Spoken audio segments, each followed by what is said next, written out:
ताज्या बातम्यांसाठी ABP माझाला subscribe करा आणि बेल आयकॉन प्रेस करा।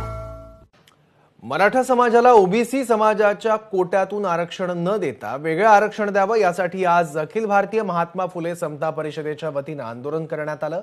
मुंबईच्या आझाद मैदानात हे आंदोलन करण्यात आलं। महात्मा ज्योतिबा फुले यांच्यासह अनेकांच्या वेशभूषावरून कार्यकर्ते या आंदोलनात सहभागी झाले होते। या आंदोलनानंतर आंदोलकांनी वांद्रे इथल्या जिल्हाधिकारी कार्यालयात जाऊन त्यांना निवेदन दिलं। 52% समाज असताना सुद्धा आज आम्हाला 27% पूर्ण आरक्षण सुद्धा मिळू शकत नाहीये। आणि अशा परिस्थितीमध्ये बाळासाहेब सराटे